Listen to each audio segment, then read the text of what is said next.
A gente chama de família multiespécie, né? Que os animais, os pets, fazem parte da família, inclusive quando há uma separação, já existem decisões judiciais de guarda compartilhada.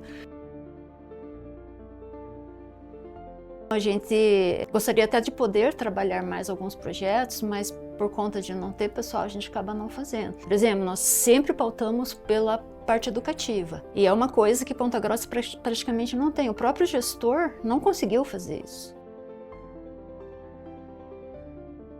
Pensa, se prepare, porque o trabalho é grande, é difícil, mas você vai encontrar pessoas como você que também querem fazer esse trabalho da melhor forma possível. O que é importante na vida, né? É esse momento de alegria, de prazer, porque o animal não procura dinheiro, o animal não procura status, o animal não procura poder.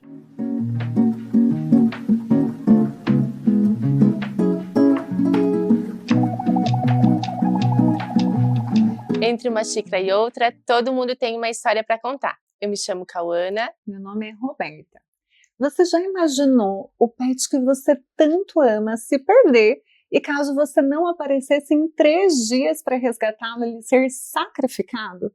Era essa a prática da carrocinha com os cães e gatos capturados nas ruas entre as décadas de 70 e 90. Hoje, isso é impensável graças à luta de muita gente que trouxe voz para essa causa. Com mais de 25 anos, o Grupo Fauna é o mais antigo em Ponta Grossa. O que começou com abaixo-assinado se ampliou e tem diversas atuações na defesa dos animais. Entre uma xícara e outra, as fundadoras Karina e Isabelle estão aqui para nos lembrar que esse planeta tão grande é de todos, sejamos da espécie humana ou não. Sejam muito bem-vindas, é uma alegria ter vocês aqui. Obrigada. Muito obrigada. Sejam bem-vindas. É um prazer. Estamos muito felizes de vocês terem aceitado o nosso convite, né? A gente está fazendo os episódios, cada episódio a gente quis trazer um projeto social diferente e a gente queria muito trazer para The ONG de Animais, né? E chegamos até vocês, né? Um projeto que existe há muitos anos, né? A gente não conhecia, indicaram para a gente achou incrível assim, a história de vocês. A gente está muito feliz de poder compartilhar um pouquinho com o pessoal da história de vocês. Eu queria que vocês falassem um pouquinho como que nasceu a história do Projeto Fauna. Então, a gente começou exatamente como foi essa fala, né? A situação que a então Secretaria de Agricultura, porque toda essa questão animal estava na Secretaria de Agricultura, bem há muitos anos atrás. E a proposta que corria nessa época era que os animais seriam coletados nas ruas, os que estivessem nas ruas, seria dado um prazo de 3 dias e esses animais seriam exterminados, né? Acho que não tem outra palavra que se encaixe. E aí um grupo de pessoas, nós, entre esse grupo, nos mobilizamos para dar uma outra alternativa, né? De forma a prevenir e que os animais pudessem continuar, né, existindo, sob cuidado, sob proteção. E aí nos juntamos e começamos as conversas, esse grupo de pessoas, e decidimos montar uma ONG, né? Que é então o Grupo Fauna de Proteção aos Animais. E vocês começaram resgatando, era com cachorros, gatos, os dois, como foi? Que ano que foi que iniciou? 1998, né? 98. Isso, 98. Assim, a gente iniciou, porque assim, hoje a gente tem uma visão ampla de respeito a todas as formas de vida. Mas, na ocasião, o nosso problema era com os animais domésticos, principalmente cães, né? E também os gatos. Então, foi iniciado, assim, o trabalho com cães e gatos. Então, o trabalho educativo, né? Dentro da proposta do grupo, assim, a parte educativa, a conscientização, a repressão a maus tratos e o controle populacional através da esterilização cirúrgica. Então, que foi o nosso start, né? O ponto de partida para a gente começar esse trabalho, né, Isa? A gente pesquisou também algumas alternativas, porque, claro, você não pode só dizer que você é contra, mas você tem que saber de alternativas. E naquela época, em 98, eram poucas. A gente se baseou na lei de São Paulo, que já tinha uma lei que previa a castração. Tinha algumas outras experiências fora do Brasil, que a gente se espelhou também e procurou mais informações para fazer a proposta que virou uma lei, a 6179, de 99. Foi votada na Câmara e para conseguir essa lei ser aprovada, a gente fez um abaixo-assinado, que na época nós conseguimos mais de 10 mil assinaturas, que para aquela época, né, era bem um volume grande, a cidade era bem menor, e era bem mais difícil, porque era no papel, não é como hoje você vai lá no online, faz uma assinatura online, dá aperta um botão e tchau, né? A gente tinha que ir com o papelzinho, anotar, documento. Então a gente conseguiu uma mobilização popular muito grande a favor da castração e contra o extermínio dos animais.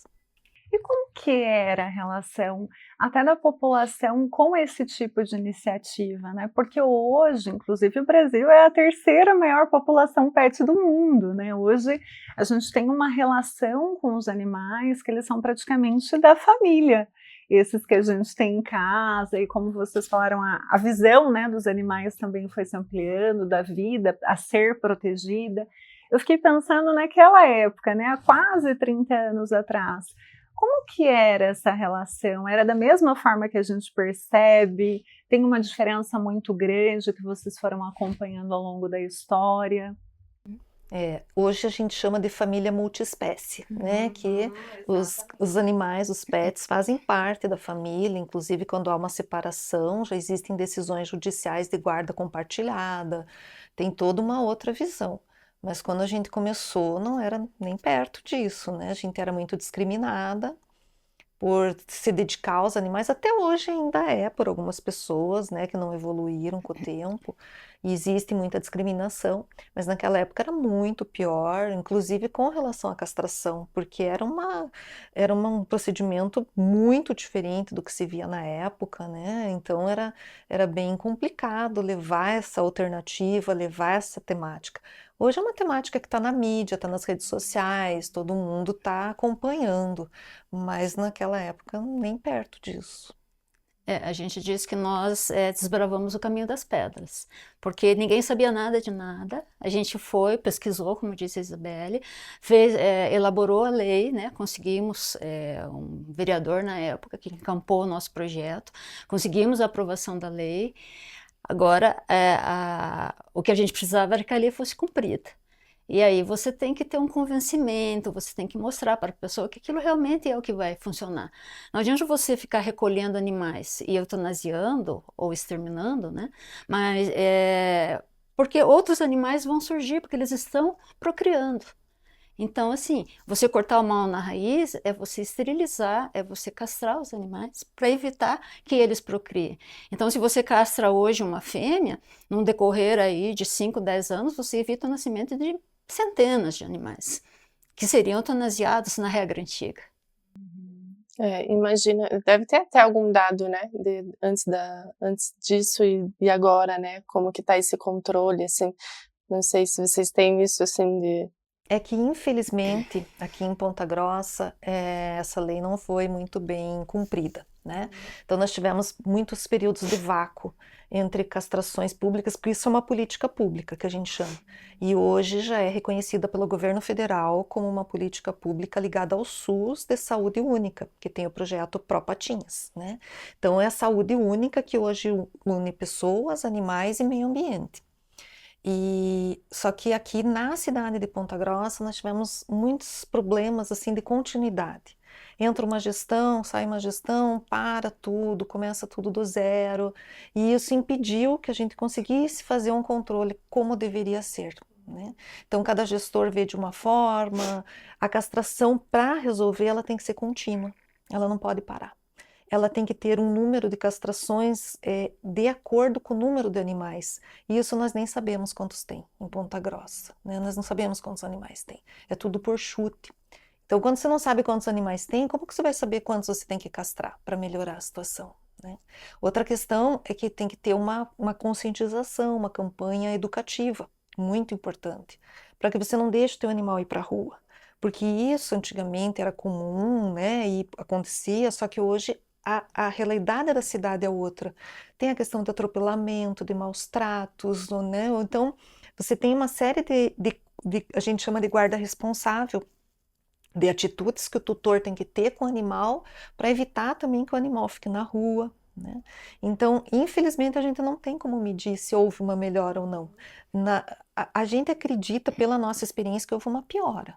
A cidade cresceu, o programa de castração da Prefeitura Municipal não é adequado para a quantia de animais que tem, e ele tem muitas interrupções. Ano passado, nós chegamos a ficar mais de 6 meses sem castração, por questão de troca de contrato. Imagina nesse tempo, né? Então, é fundamental, como a Isa falou, ter um censo. Em saúde pública, você trabalha com metas. Então, você tem que ter o número de animais para você saber quantos animais você precisa castrar num determinado período para você atingir aquela meta de reduzir a população, digamos, em 50%. Senão, tudo que você vai fazer é muito paliativo. Você não atinge a meta.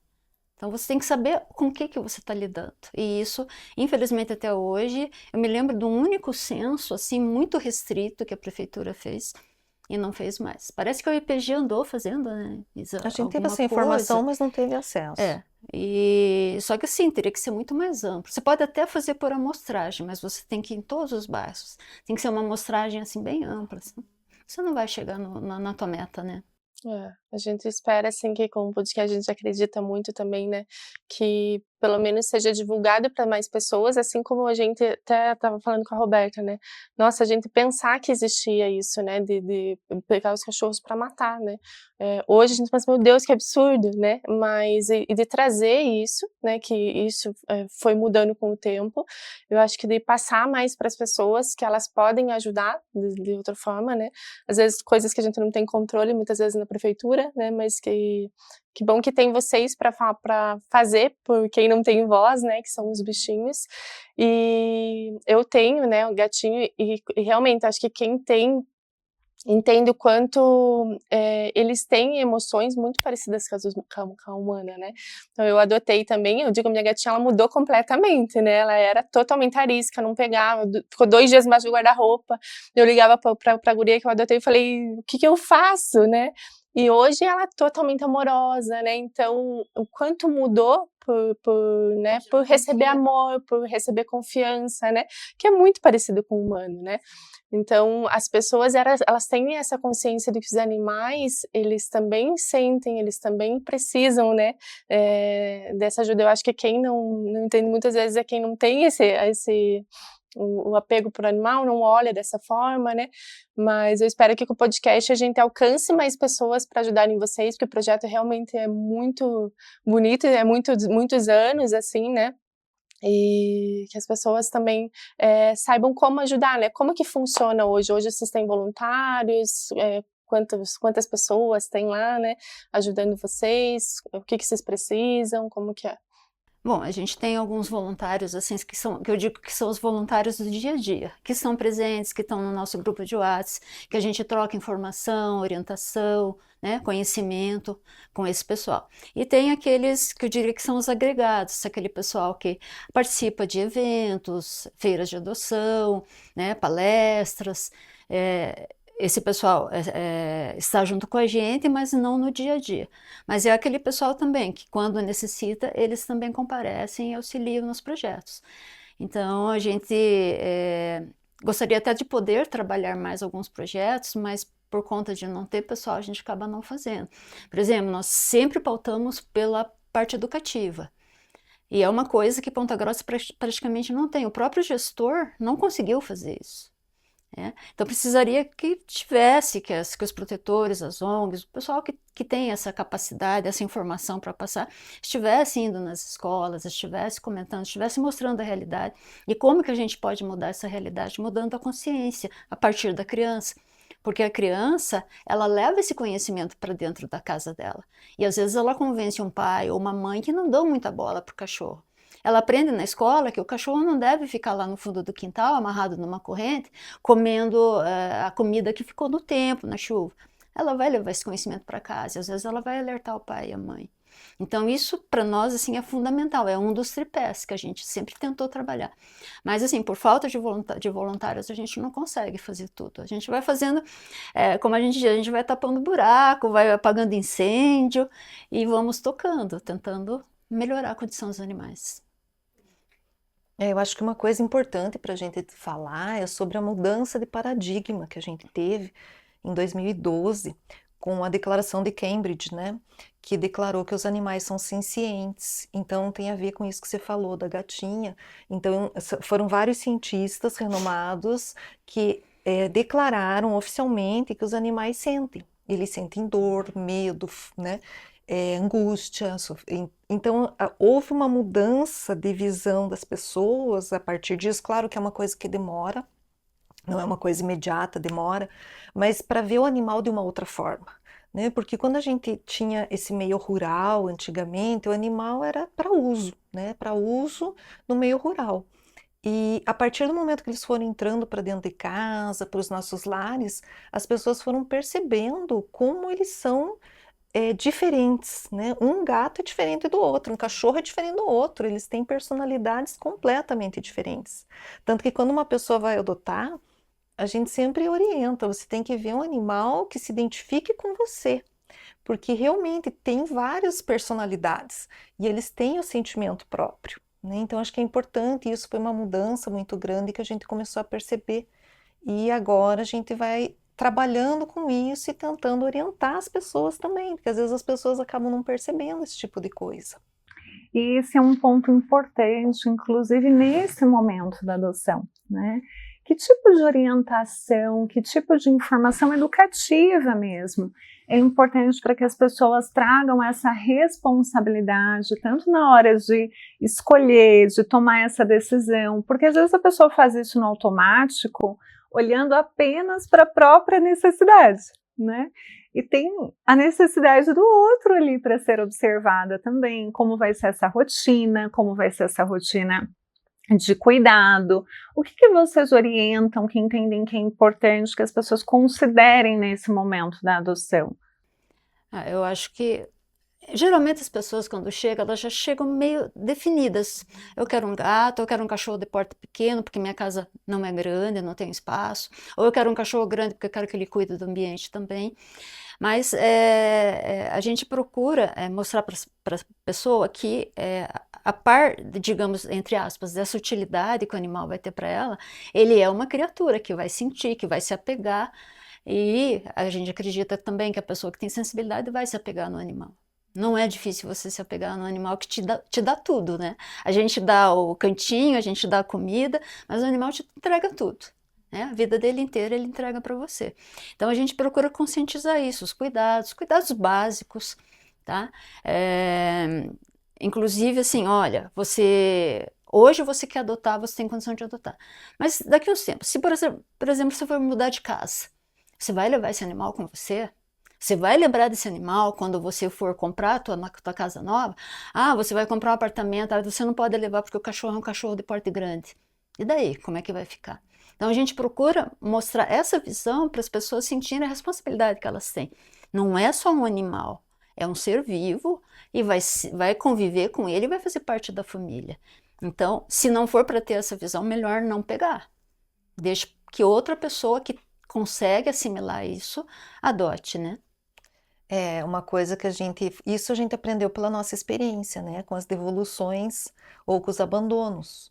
Que a pessoa vai se mudar, eu vou mudar para um apartamento, não posso levar.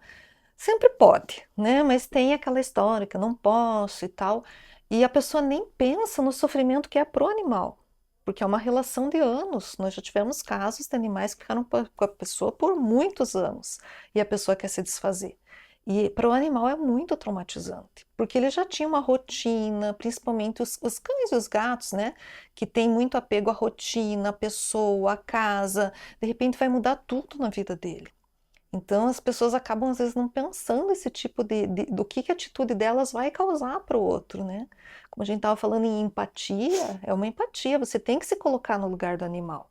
Então antes de adotar eu tenho que pensar nisso. Também uma separação, uma perda de emprego, uma doença, tudo isso pode acontecer com você, até a morte. né? Até a morte. E se eu morrer, com quem vai ficar meus animais, né? Então, são coisas que a gente tem que fazer a pessoa pensar, que às vezes a pessoa nem pensa sobre isso. No momento ela acha lindo o animal, Vai no impulso, vai né? no impulso, né? Eu quero e tal.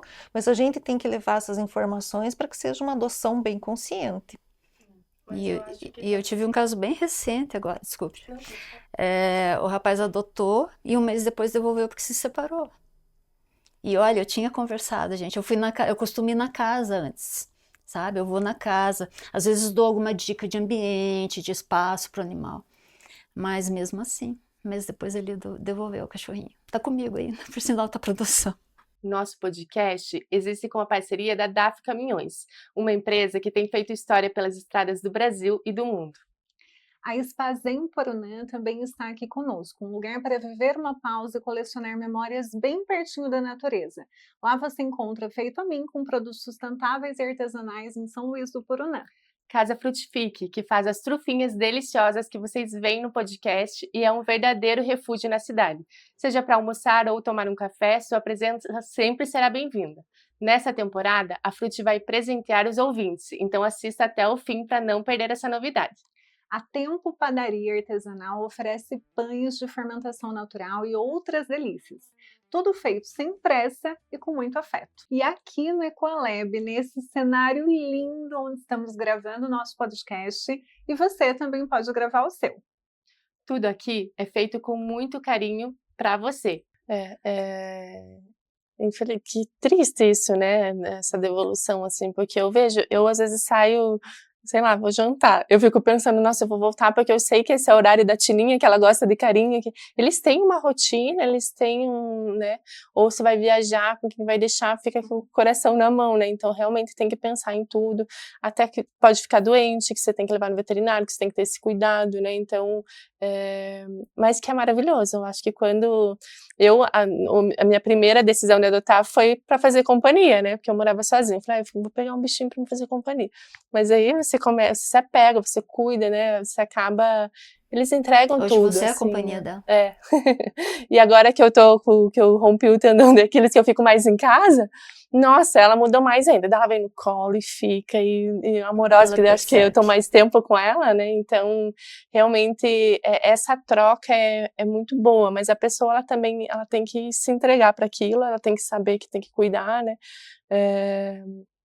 Pra não, imagina, né, o bichinho vai sentir, ele vai se acostumar, a gente vê, né, que ele sente, que ele tem essas emoções humanas também, né, que a gente fala. Sim, é que a gente, isso que eu falei, né? O animal tem essa frustração, medo, solidão. Às vezes o animal fica muito tempo sozinho, daí começa a destruir a casa. É um sentimento que ele tá te mostrando que ele não tá bem, né? Então são coisas que às vezes as pessoas não se dão conta e daí quer devolver porque o animal destruiu a casa. Mas o que levou ele a fazer isso? Qual que é o comportamento do animal? Porque um animal agrediu, mordeu alguém. Será que esse animal não está com dor? Primeiro você tem que estudar tudo isso para daí tomar uma atitude em cima, né? O que está acontecendo com o animal, para ele tomar certas atitudes que ele tá agindo, como ele está agindo. E se você não sabe, eu acho que deve procurar alguém que possa te orientar. Hoje a gente tem especialistas em comportamento animal. E a gente vê, inclusive, eu peguei alguns cães de resgate que eu precisei de orientação e medicação para poder doar os animais. Animais tipo assim, entre aspas, com TDAH, animais hiperativos, destrutivos, né?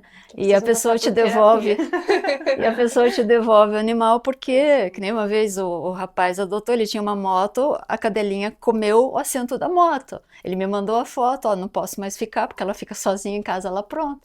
Peguei de volta, doei de novo depois, essa faz muitos anos. Então, assim, os animais são submetidos a tratamentos medicamentosos, assim como humanos, que também têm problemas emocionais. Pregabalina, melatonina, estalopram, que é um antidepressivo, né? São usados em animais, né? E a resolução é maravilhosa. Pelo menos a minha casuística particular foi muito boa. A minha teve problema renal, né? Ela tem problema renal. E eu sou nutricionista, então é muito parecido. Eu falo assim, gente, é muito parecido com o tratamento humano mesmo, né? Então, até nisso, né? Mas o amor, o afeto também, eu acho, até assim, né, a gente fala quando a gente pega uma pessoa às vezes que é mais grossa, mais ácida, você vai olhar, a pessoa tem os traumas da infância dela, né?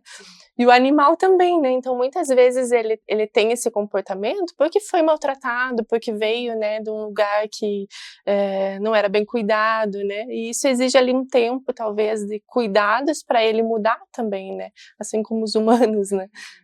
E o animal, acho que até é um pouco mais fácil, assim, né? E as pessoas, às vezes, não têm muita paciência na adoção. Às vezes, elas querem levar aquele cachorro, um cachorro, às vezes, um pouquinho mais velho, ou até um adulto, né? É um porte que ela quer, tudo, mas chegou em casa, alguma coisa não deu certo, já quer devolver. Ela tem que pensar, se ela estivesse indo para um lugar diferente, com pessoas diferentes, como que ela reagiria? Será que ela também não teria dificuldade de adaptação? Hoje a gente sabe que, via de regra, muitos animais levam até 3 meses para se adaptar ao ambiente. Eles levam a primeira semana só conhecendo o local onde eles estão. Então tem que ter paciência. Nós já tivemos absurdo da pessoa adotar num dia e devolver no outro porque o cachorro não latiu para cuidar da casa. Recorde. Né? De um dia. Então, Esse é do Guinness. é totalmente falta de pensar na situação. E uma coisa que eu acho que a gente tem que pensar, né? Um animal que foi abandonado, porque aqui em Ponta Grossa, assim, é muito abandono. Muito, muito, muito. Então, um animal que tinha uma casa, tinha as pessoas que ele era ligado, o local dele, tinha a segurança dele, a comida, a água, tudo. Do dia para a noite, ele é colocado num lugar estranho, totalmente estranho. Acontece muito em estradas rurais, nas saídas da cidade, em rodovia. Ele está num lugar completamente estranho. Imagine uma situação dessa, né? Não dá pra... é terrível de imaginar. Ele não conhece ninguém, ele não conhece o lugar, ele não tem onde procurar comida, onde se abrigar do frio, da chuva, do sol. Ele não sabe nem para onde que ele vai. Então esse animal cria um trauma. Gente, é muito forte esse trauma. Claro que a gente resgata um animal desse e vai tentar dar o melhor para ele, mas até ele se sentir seguro de novo, como a tua gatinha que entrou num lugar diferente, uma casa diferente, então quando a gente doa, a gente já orienta tudo isso, né? Ele vai ter o período de adaptação dele para ele saber que lá ele está seguro, que ele é amado, ele vai ter os cuidados que ele precisa. Então isso é muito importante também para a pessoa pensar na hora de uma adoção. A Tininha, eu tô com ela há 3 anos e ela continua, assim, mais, cada dia um pouquinho mais, sabe? Então é um processo, né? É um processo. Que é cada dia pra ela pegar essa confiança. Daí, às vezes ela tá bem quietinha, sentindo carinho, daí de repente acho que ela lembra, assim, ela fala, opa, não posso gostar disso, né? Ela sabe. Então eu falo, são 3 anos, né? Então, e a cada dia ela vai melhorando ainda o comportamento, assim, mas por causa de, né? Você tem que ter paciência também de entender, né? Tentar entender tudo que o animal passou, por que ele está assim, e que tem o tempo dele, como qualquer ser humano. Você vai começar a se relacionar com alguém, tem um tempo de adaptação, de conhecimento, de tudo isso, e com o animal é igual. Lembrar que o animal tem aproximadamente a inteligência de uma criança de quase 2 anos. Então seria como você pegar uma criança de 2 anos e abandonar no meio do nada. Qual seria a reação? Mesma coisa. E até pensando nisso, né? Tem alguns estudos que vão apontar que existe uma correlação entre quem pratica maus tratos com animais e tem comportamentos violentos, inclusive com outros seres humanos, né? Tem comportamentos violentos no contexto social como um todo. Vocês observam isso na experiência de vocês também? Essa correlação entre a violência contra os animais e contra as pessoas de modo geral? A teoria do elo ou do link, realmente, com certeza, se você tem maus tratos a animais, muito provavelmente você tem maus tratos a crianças e a mulher. Isso é muito comum, essa relação, porque é a questão de dominância, né? Geralmente o homem quer ser dominante e acaba usando desse subterfúgio para poder decidir tudo e todos ficarem sob a sua submissão. A gente vê isso com certeza, sim. E é importante olhar para isso, porque a depender do contexto que nós estamos, a gente naturaliza a violência contra o animal, né? Quando na verdade, além de ali ter um ato de violência que precisa de atenção, isso também é um indício de coisas tão sérias quanto, né? O quanto a gente precisa estar atento para esse tipo de comportamento ao nosso redor, porque a gente vai naturalizando, vai normalizando, vai entendendo que abandonar não é a mesma coisa que maltratar, porque afinal de contas eu não machuquei o animal, eu só soltei. A gente vai minimizando coisas que não são normais e não são naturais, não devem ocorrer. Imagino que vocês vivam muitas experiências nessa direção também, do quanto as pessoas minimizam o que relativizam, sempre tem uma justificativa para o que não é justificável, até porque as leis ainda não são tão duras quanto deveria, as denúncias não devem ocorrer na frequência com que ocorre. De fato, vocês percebem isso? E muito, né? E muito. As pessoas acham que, eu não bati, então não é maus tratos. Só está amarrado no fundo do quintal numa corrente curta, no sol, na chuva, com uma água podre, uma comida podre, mas não é maus tratos, eu não bati, eu não matei, eu não esfolei. Então, esse entendimento, e eu digo que muitas vezes as pessoas maltratam, não é por maldade, é por ignorância. Então, talvez uma boa orientação, por isso que a gente bate na parte educativa, né? Que é orientar, educar, você mostrar para a pessoa que aquilo é errado. E sobre essa questão da teoria do elo, muitas polícias já estão adotando esse protocolo de que quando há denúncia de maus tratos aos animais, já investigar também com os demais membros da família, que se acham muitos casos de violência contra a mulher ou criança, como a Karina falou, ou idoso, né, que geralmente é o mais vulnerável. Então, ou usa o animal para chantagear a pessoa, ou também maltrata o animal e a pessoa. É um comportamento bem comum. Agora, essa questão de maus tratos é bem relativo, porque é muito subjetivo. Na verdade, para nós não é, mas para algumas pessoas, elas relativizam mesmo o que é maltratar. Maltratar, assim, o conceito que a gente tem é tudo que interfira no bem-estar do animal. Então, você deixar o animalzinho preso num fundo de quintal, no meio da terra, se chover a lama, se tem sol, é poeira, numa casinha suja, com o resto de comida, isso é maus tratos. E como eu disse a Isa, as pessoas olham e acham, não, tá ótimo, né? Ele tem comida, ele tem casinha, tá tudo bem. E não é o que a gente vê. É o exercício de se colocar no lugar e entender se aquela seria uma condição mínima para você mesmo, né? Se for uma condição mínima, não, ali tá limpo, tá abrigado, é uma comida que está em condições de consumo, tem um espaço. Então, é muito mais a disposição para olhar para esses detalhes, para olhar para essas coisas que importam, e também se dispor a aprender nesse processo, porque, como você disse, tem uma questão cultural também muito grande.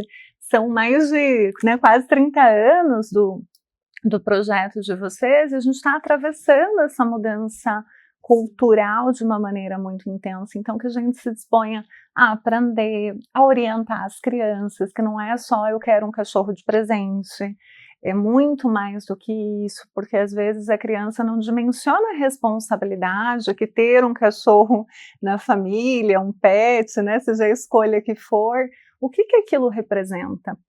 Não é só dar um presente, né? Então, acho que olhar para essas coisas para enxergar aquele serzinho como um ser vivo mesmo, né? Que tem uma troca, exato, que tem uma vida ali. E quando vocês vão falando, olha quantas temáticas difíceis, inclusive, porque imagino que na história do projeto tenha tido histórias muito dolorosas também. A gente está lidando o tempo todo com a fragilidade, né?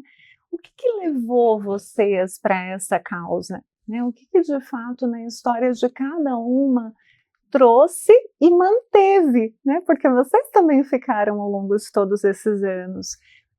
O que trouxe, o que vocês enxergam que aproximou dessa causa em especial? Eu diria assim, para mim, já desde criança eu tive esse viés, né? Eu era aquele tipo de criança que ia lá, salvava o bichinho que estava se afogando na poça d'água. Então, eu já tinha essa compaixão. E eu me lembro que o primeiro cachorrinho que a gente não chegou a adotar, mas eu me lembro que puseram na nossa casa. Eu não morava nem em Curitiba, eu morava na cidade anterior onde eu nasci. E aí minha mãe deu para um menininho lá que conhecia assim de vista e tal. E no dia seguinte o cachorrinho amanheceu morto na nossa calçada, sabe? Então aquilo para mim foi uma coisa assim bem, uma criança de 6 anos, foi uma coisa que pegou muito, né? Uma história que eu nunca mais esqueci. E isso que, porque eu já tinha essa visão, né, de compaixão, de tratar o animal de uma forma adequada. E eu sei que quando eu morava em Curitiba, logo que eu pude, que financeiramente eu pude, eu comecei a ajudar a auxiliar a Sociedade Protetora, que ainda é acho que talvez uma das maiores do estado. E eu ia todo mês, levava doação e ajudava. Eu doava um dia do mês lá. E quando eu me mudei para Ponta Grossa, logo que eu vim para cá, eu conheci através de uma outra pessoa através de uma pessoa de Curitiba, eu conheci uma segunda pessoa que me apresentou uma terceira pessoa, que é minha amiga pessoal até hoje, e que já era da causa. E com ela eu fui aprendendo, sabe? Fui aprendendo até o momento que a gente resolveu, diante do problema da lei, né, que ia começar a valer, a lei da coleta e sacrifício, a gente começou a se unir. Eu acabei nessa época conhecendo a Isabelle, que é parceira até hoje, fundadora, né, do grupo, somos fundadoras. E aí depois que você entra, que você vê o tamanho da necessidade, que você vê o tamanho do sofrimento que os animais passam, não tem mais como sair. E acho que está assim muito, muito enraizado. E eu comecei um pouco mais tarde, comecei em torno de 18, 19 anos, com uma gatinha que apareceu na minha casa.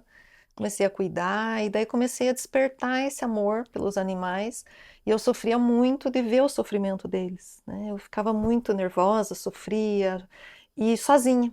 Daí quando eu encontrei pessoas que também gostavam dos animais, foi uma mudança na minha vida. A Karina foi uma delas e outras pessoas que eu vi que eu não era só eu, que outras pessoas também tinham esse sentimento e queriam ajudar. E daí foi avançando assim essa busca por mais ações que a gente poderia fazer em prol de melhorar a vida desses animais. E daí não para mais, depois que você está ali já não volta mais. E daí é interessante que cada pessoa que você conhece, que gosta e que ajuda, no início dessa caminhada toda, a gente começou a conhecer pessoas de outros locais. E isso era muito legal, porque a gente viu que nós não estávamos sozinhos, né? Então veio o pessoal lá de Santa Catarina, pessoal do interior do estado, pessoal de Curitiba. Inclusive no início do grupo, né, eu e a Isa íamos muito, né, em encontros, fóruns, fomos para Santa Catarina. Então a gente e isso vai crescendo, porque você vai contatando as pessoas e você vai sentindo que você não está sozinho, você faz parte de uma grande egrégora, sabe? E ali você é mais alguém para auxiliar. Então não tem como, é uma coisa ilimitada, eu diria. E a gente ia em eventos, porque naquela época não tinha internet, não tinha Sim, conferência é online. verdade. Então a gente acabava indo nos eventos e só conseguia falar com as pessoas e ver nesses locais, né? E era legal porque conhecia pessoalmente e trocava muita experiência. Agora a gente continua, acaba não viajando tanto, mas pela internet inclusive aumentou a nossa rede de contatos e de trocas e ajudou muito, a gente conseguiu ampliar muito mais o nosso trabalho. Tanto que no começo a gente trabalhava mais focado em cães e gatos, que foi por causa dessa lei, e hoje a gente defende todas as formas de vida, todos os animais que são explorados, contra a exploração desses animais. Até pelo autoconsumo mesmo, né, das coisas, acaba explorando os animais, né, até da questão da alimentação mesmo, né, de carnes, tudo mais, então tem, né, galinha, tudo, né, também tem exploração dessa parte, né, pelo autoconsumo mesmo, né. Então, que bom que vocês foram tocadas, né, para defender eles, e eu acho também que muita gente não vai conseguir ser voluntário, muita gente não vai conseguir adotar um bichinho, né? Mas tem outras formas de ajudar também, né? Hoje, como que vocês recebem ajuda? Questão de campanhas, ração, dinheiro, como que as pessoas podem ajudar de outras formas também? Eu acho que digitalmente, compartilhando, por exemplo, os animais que nós temos para adoção.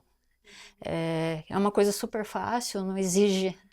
Então, eu acho que é uma coisa que ajuda bastante, que às vezes num compartilhamento desse, vamos encontrar o tutor para aquele animal. Então, acho que isso ajuda bastante. E também a pessoa pode ajudar com ração, né? Porque sempre a gente está precisando. Ração, medicamento, doação em dinheiro. Quando não pode ser um voluntário ou adotar, pode ajudar nessas coisas. E o ser voluntário que a gente fala, não é você ficar o dia inteiro ajudando Não é a ONG. resgatar. Não é resgatar. Eu acho que isso é importante também a gente falar, que o foco do fauna não é resgate. A gente faz, é um efeito colateral, mas não é o nosso foco. O nosso foco são políticas públicas, é educação, né, cobrar a política pública, é legislação. A gente já fez alguns projetos de lei, a gente já entrou com alguns processos judiciais em defesa dos animais, então esse é o foco. O resgate acaba sendo uma necessidade, uma emergência, e a gente não vai correndo atrás, né, procurando animais para resgatar, porque justamente a gente não tem estrutura para isso, né? A gente entende que essa função é do poder público, não é do cidadão. Nós podemos dar o apoio.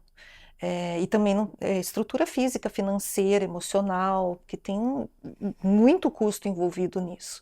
Então, as pessoas que querem ajudar a ser voluntário, não é para sair catando animal, ela pode dedicar 1 hora por semana, já é ajuda, né? 1 horinha por semana você vai dedicar. É o próprio ativismo digital, né? O ativismo digital. Ajudar no bazar, por exemplo, que inclusive a gente aceita a doação dele. Também. Material para bazar. Doação de roupas, fazemos. utensílios domésticos, que a gente faz. Uma das formas da gente arrecadar verba é com bazar, né? A gente faz rifas. Então, todas essas formas a pessoa pode ajudar com alguma coisa.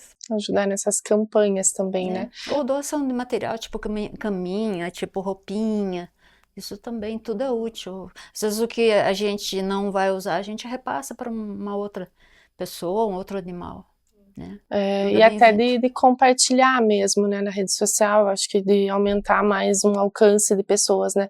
Hoje, se a pessoa vê um maltrato, ou se ela vê um cachorro abandonado, o que ela deve fazer? Essa é uma situação bem eu digo assim, a gente está um pouquinho órfão aqui em Ponta Grossa, sabe? Era para ser a GM. A Guarda Municipal. A Guarda Municipal, né? Que tinha o Gama, agora não tem mais o Gama, né? Pelo que eu entendo, acho que o Gama não existe mais, não sei, posso estar enganada. Mas assim, a gente vê que não é bem o olhar que a gente tem muitas vezes, sabe? E se você vai numa situação de maus tratos, tem situação que você tem que tirar o animal. Você não pode deixar, ele está em risco. Não tem como tirar, fica lá, dá uma notificação, mas muitas vezes não volta para ver a situação. Tirou da corrente, limpou, às vezes não volta, às vezes manda pelo WhatsApp, como eu vi acontecer. Como que tá? Você fez? Mandou uma foto que o animal tinha tirado, o animal estava preso, fechado numa baiuquinha assim, sabe? E aí a pessoa fez a foto que tirou o animal do local, que ele estava solto, e eles aceitaram isso como uma confirmação. E depois de um tempo nós soubemos pela denunciante que o animal tinha morrido dentro da baiuquinha. Ele morreu ali sem nenhum tipo de atendimento. Então, assim, eu acho que precisaria que fosse assim um atendimento um pouco mais adequado para as situações. Claro que cada caso é um caso, nem todas você precisa tirar o animal. Muitas vezes é questão de você orientar a pessoa, de mostrar para a pessoa que aquele animal não está bem naquela situação. E que o tutor, ele é responsável pelo bem-estar do seu animal. E que ele pode ser responsabilizado judicialmente, criminalmente por isso. Às vezes só isso já funciona. Quantas vezes, quando a gente ainda fazia muito disso de ir em denúncia, a gente conseguiu, conversando, resolver a situação. Mas, hoje em dia, a gente tem bastante dificuldade. Porque a gente entende que essa questão de maus tratos é uma função do poder público, até porque ela leva a um certo risco. E nós somos voluntários, né? Nós temos a nossa família, o nosso trabalho, a gente não tem tempo disponível 7 dias por semana, 24 horas por dia. Isso tem que partir do poder público. Então o poder público teria que ter meios para ir averiguar essas denúncias de maus tratos e encaminhar da forma correta.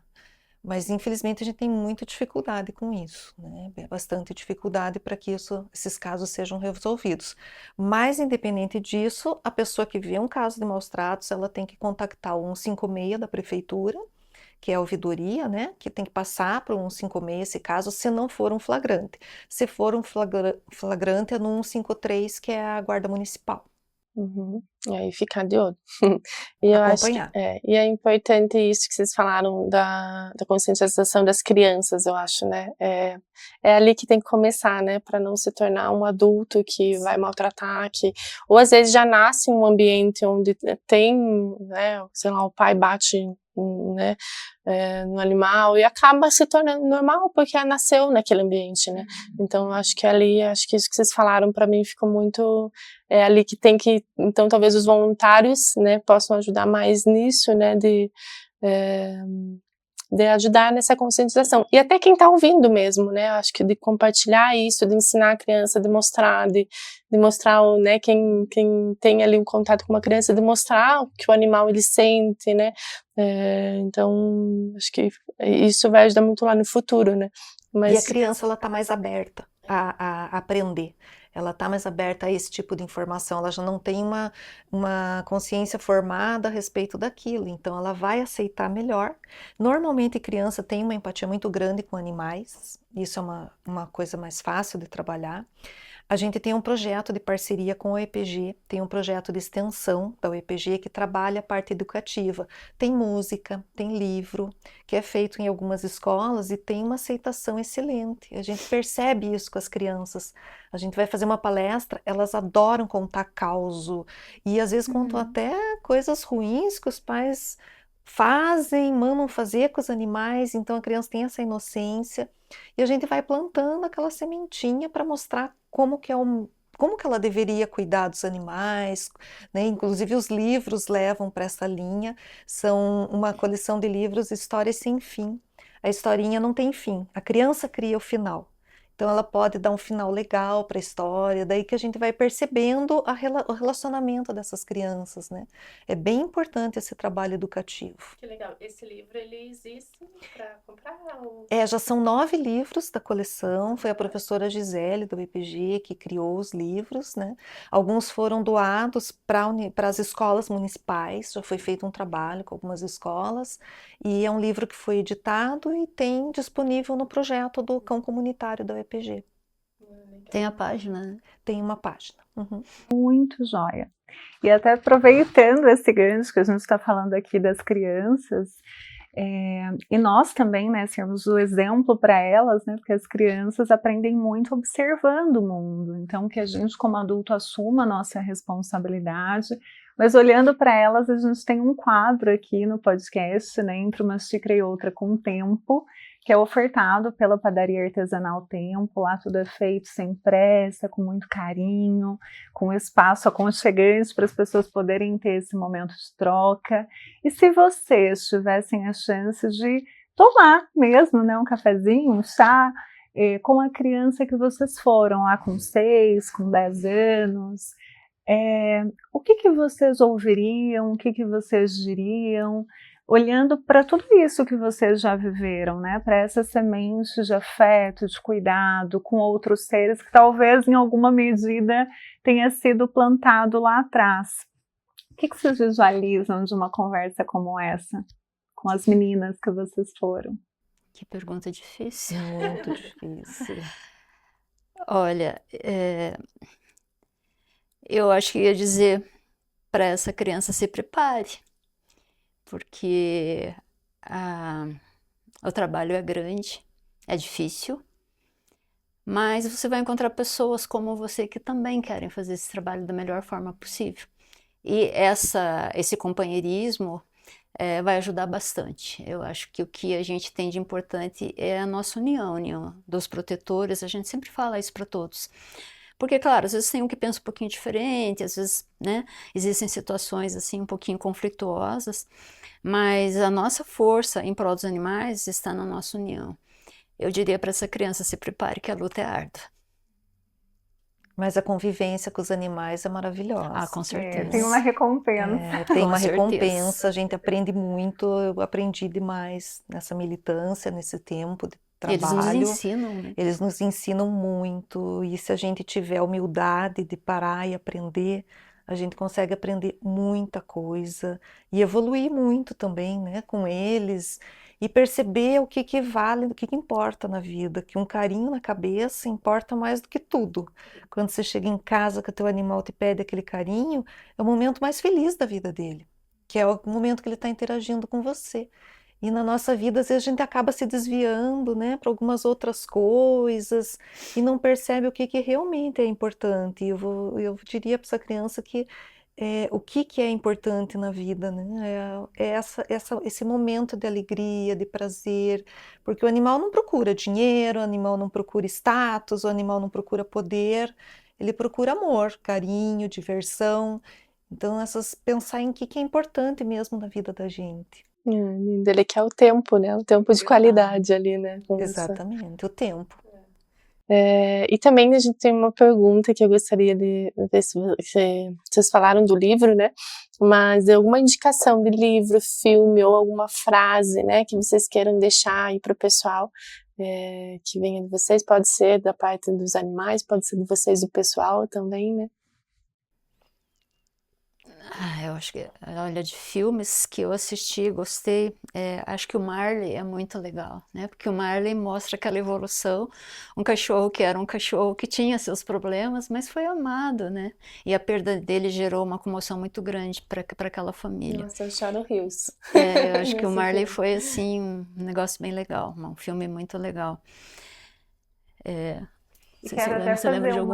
uma observação desse filme, é o quanto o luto, né, no caso dos animais, assim, quando um tutor pede, que isso também merece ser validado, né, um luto Sim. muito, assim, a gente tem um olhar muito preconceituoso sobre esse luto, então ele é um luto vivido no silêncio, é um luto vivido sozinho, e luto precisa de gente. E não reconhecido. Exato, era essa palavra, um luto não reconhecido. E eu acho que quando você trouxe essa indicação, eu me lembrei disso, que a gente também precisa dar voz para esse tipo de falta, para esse tipo de luto, porque o luto não é sobre a espécie, o luto é sobre o vínculo, né? Então, onde há vínculo, diante da perda, haverá falta, vai gerar sofrimento. Que a gente possa acolher as pessoas que passam por esse luto também, reconhecendo que ele é importante, que é um sentimento genuíno, válido, intenso. Muito intenso, muito, porque o amor é muito grande. A gente percebe, às vezes, conversando com a pessoa que perdeu, né? Eu me lembro de um caso que fazia 2 anos na época, não faz muito tempo até. A pessoa tinha perdido o animal há 2 anos e ela não se sentia pronta para adotar outro. Porque ela achava que ela ia estar substituindo. E não é uma substituição na realidade, né? O luto, o amor por aquele animal, ele vai continuar ali, intocado, aonde ela guarda, que é no coração. Mas ter um outro animal significaria ela dar a oportunidade de ter outra convivência com outro ser que também precisa. Então, acho que o que deve ficar, assim, a meu ver também, que deve ficar do luto, acho que a pessoa tem que viver o luto, mesmo que fosse uma pessoa, da mesma forma. É uma perda. É um animal que estava ali, como eu disse, que ele te entrega tudo, então você tem que sentir falta, a não ser que você não tenha coração, não é o caso.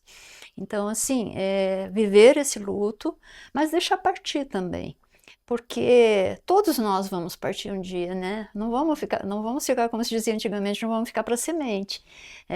Se a gente acredita que a gente tem alguma coisa imortal fora, né? Esse corpo que a gente está no momento, deixar partir, acho que um ciclo se fecha, né? E aí você pode abrir um outro ciclo com um outro ser que também está precisando. Eu acho que é bem importante ter essa noção. Viver o luto, mas viver intensamente e encerrar. Porque não há necessidade de ter esse sofrimento contínuo, como muitas vezes a gente vê. Eu tive a perda eu tinha a Tininha e tinha o Eizinho, né, que ele faleceu em dezembro. Gente, é a ausência de uma pessoa, assim, e é uma realmente. presença, né? E você lembra daqueles momentos que você falou assim, que eu lembrava dele subindo na pia tomar água. Uhum. Eu sentia falta, eu chorava, eu olhava pra pia, eu chorava. É coisinha simples, assim, tipo, eu deitava na cama, eu lembrava que ele gostava de deitar no travesseiro, sabe? Os É a detalhezinhos. presença da ausência. Então eu falei, gente, como eu sofri ali, né, quando ele morreu. Eu tinha essa percepção também, não vai substituir. Mas também eu falei, nossa, mas que bom que eu pude adotar ele, eu pude mostrar uma vida melhor para ele, não foi por pouco tempo, mas eu pude amar ele, né, ele pôde sentir um pouco do amor ali, ele mudou também muito, mas realmente, acho que é como se perdesse uma pessoa e E é muito cruel as pessoas que não respeitam esse luto. Que você ainda escuta, mas é só um bicho, É pega só um outro. cachorro. É só um cachorro, pega outro. É pra que chorar? É bicho, morreu. E são pessoas que não entendem a relação que é com o animal, que só quem tem essa relação e perdeu esse animal sabe o que a outra está passando, né? E esse respeito acho que é bem importante. E eu acho que quanto mais rica a convivência que você tem com o animal, mais você sente. E eu senti isso na pele o ano passado. Eu tenho um local que tem um espaço maior, e eu tenho uma égua, e eu adotei um cavalo ano passado, um cavalo que veio de maus tratos, extremamente judiado, com marcas físicas inclusive, né? Mas era um animal extremamente bom. Tanto que depois, com o tempo, a minha égua acabou aceitando. No começo ela teve ciúme, ela quase deu um coice nele, mas a gente conseguiu ali, ela aceitou ele. E a gente fez todos os procedimentos, como eu faço com os cães, chamei o veterinário de grande porte, ele foi, vacinou, castrou, fez tudo certinho. E infelizmente, depois de um tempo, esse cavalo manifestou tétano, mesmo com a vacina, sabe? Ele tinha ferimentos que fecharam, e ele acabou incubando o bacilo e apresentou a doença. E a gente não conseguiu salvar, né? Foram 3 dias. A segunda-feira ele começou a passar mal, na quarta-feira ele morreu.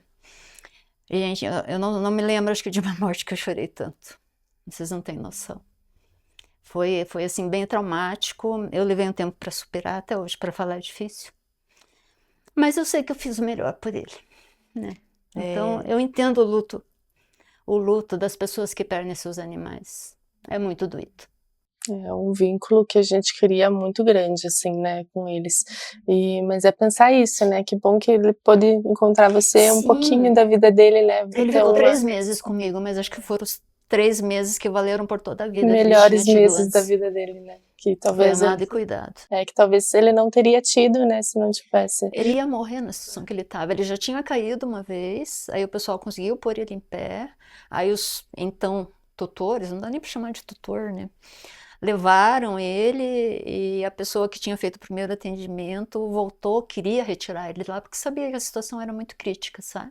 Aí conseguiram retirar, eu acolhi, né, e a gente fez o que foi possível. Pega, né, o bichinho. Mas é isso, né? Já estamos chegando ao final do podcast, já passa rapidinho, né?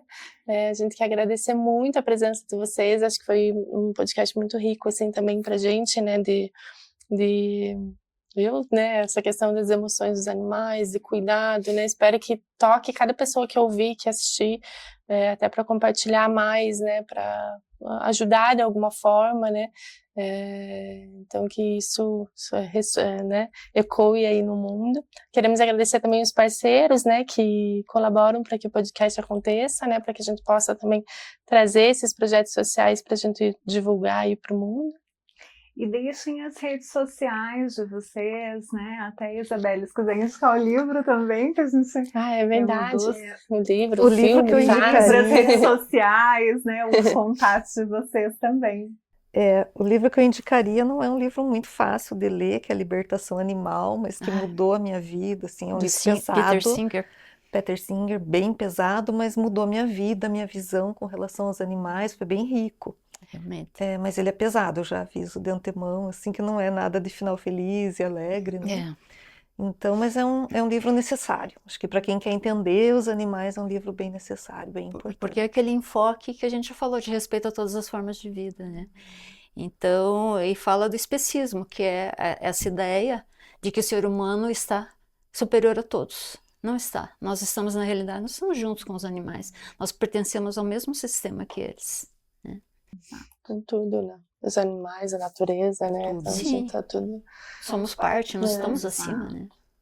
Então fica a indicação do livro, leiam de coração aberto, né, no momento que está realmente com o olhar para essa questão. E as redes sociais de vocês, para as pessoas conhecerem, entrarem em contato, poderem se voluntariar, até acompanhar quando tem o bazar, como fazer as suas doações. Sim, é Grupo Fauna PG, tanto o Facebook como o Instagram. Ali a gente responde se as pessoas tiverem dúvidas ou quiserem colaborar ou tiverem alguma dificuldade numa denúncia, alguma coisa, a gente pode orientar. É por ali que a gente faz a orientação daí. Inclusive, a pessoa pode se voluntariar a nos ajudar nas redes sociais. Também. Porque também é feito por voluntários e quem gosta disso, sabe trabalhar com isso, pode nos ajudar Será a ser muito voluntário bem-vindo. nisso. Isso ajuda muito, né? Hoje em dia, a ampliar mesmo, igual você falou, as conexões ali, né? Que vocês precisam. Sua rede social, A Carol? minha é @nutricauana. @psi.robertaceles. Quero mais uma vez agradecer a presença de vocês, aprendemos muito, inclusive sobre essa questão das políticas públicas, que eu acho que é uma visão mais macro, mais ampla dessa causa, e que a gente precisa entender que como eleitores, inclusive, nós também temos essa responsabilidade de poder cobrar, de se informar, de entender quais são as políticas, as propostas dos candidatos que a gente escolhe, do lugar em que a gente vive, porque é esse olhar para o todo, como todos, né, todos juntos, que também vai nos levando mais longe. E eu acho bem interessante, fazendo um parênteses, as pessoas cobram muito ONGs e protetores. Ah, porque tem um CIO aqui, vocês têm que vir buscar. Não, a gente não tem que ir buscar. A responsabilidade é do gestor. Se o gestor não está fazendo correto, vamos cobrar juntos do gestor. Nós somos representantes da sociedade civil, mas a sociedade civil tem autonomia para também fazer um trabalho conjunto. Cobrar Que juntos. potencialize essa voz, Sim. essa causa, porque isso vai dando mais crédito para esse tipo de trabalho de vocês, que é um trabalho tão sério, tão respeitoso, né? A gente até escolheu, assim, teve a alegria, né, de estar aqui com vocês, que tem um trabalho de tanto tempo, para que realmente as pessoas entendam que é um trabalho sério, de credibilidade, que envolve tempo, envolve recurso, e que cada um possa contribuir como sentir que pode, mas ao mesmo tempo, se tem interesse por essa causa, não fique deixando para depois, quando tiver as condições perfeitas, quando tiver uma semana inteira para dedicar, quando puder comprar um lote de ração, faça o que está ao seu alcance, até porque a ideia aqui do nosso podcast é que entre uma xícara e outra a gente possa se inspirar, a gente possa ouvir a história de outras pessoas e olhar para a nossa. Então que a gente também escolha o que nos importa, que história que a gente quer escrever, pelos humanos e por todos que habitam esse planeta, né? Mais uma vez, muito obrigada. A gente tem um mimo aqui para vocês, feito a mim, que também tem todo esse olhar sensível para a natureza, sensível para o meio ambiente, para a sustentabilidade. E vamos fazer um brinde agora para selar o nosso encontro. E convidar o pessoal também para assistir os outros episódios, assistam acompanhar tudo. a gente. Um brinde.